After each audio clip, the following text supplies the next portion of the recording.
Welcome to Tiny Tales, where every story sparkles with magic. Get ready for adventures, giggles, and dreams come to life. Let's dive in. Once upon a time, all the birds were invited to a feast in the sky. They painted their bodies with red camwood and drew beautiful patterns on them with clay. Toby the Tortoise saw all these preparations and soon discovered what it all meant.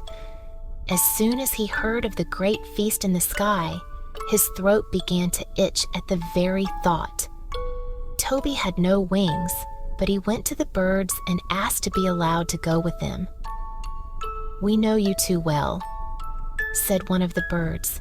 "You are full of cunning, and you are ungrateful." "You do not know me," said Toby.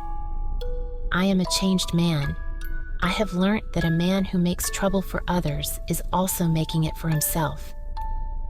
Toby had a sweet tongue, and within a short time, all the birds agreed that he was a changed man.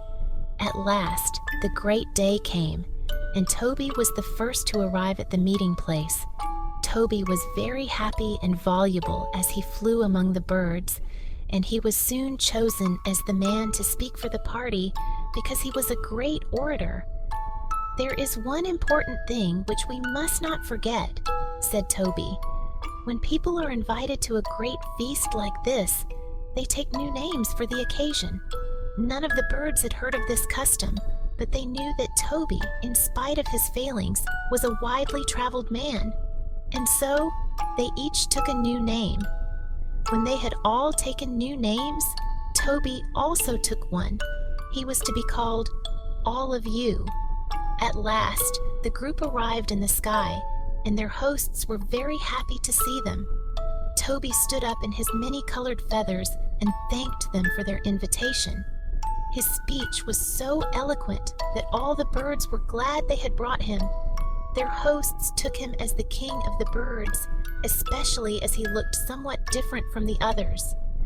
After snacks had been presented and eaten, the people of the sky set before their guests the most delectable dishes Toby had ever seen or dreamt of. "For whom have you prepared this feast?"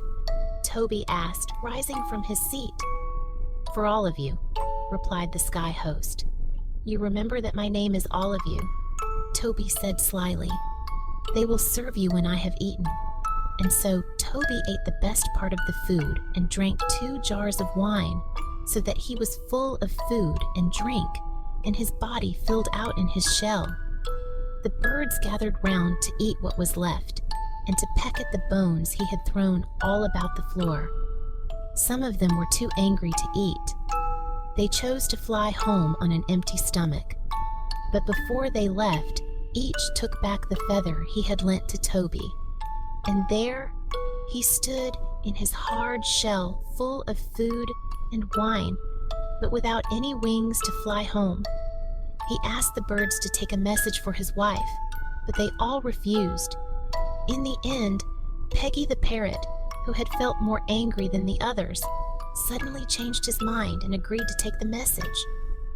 "Tell my wife to bring out all the soft things in my house and cover the compound with them," Toby pleaded. But when he reached Toby's house, he told his wife to bring out all the hard things in the house. Toby looked down from the sky and saw his wife bringing things out, but it was too far to see what they were. When all seemed ready, he let himself go, and then, like the sound of his cannon, he crashed on the compound and his shell broke into pieces. But there was a great medicine man in the neighborhood. Toby's wife sent for him. He gathered all the bits of shell and stuck them together. And that is why the tortoise's shell is not smooth. And that is why the tortoise's shell is not smooth. Greed may help you climb, but it always has a price when you fall. Thanks for joining the adventure. Don't forget to like, subscribe, and dream big. See you in the next Tiny Tale.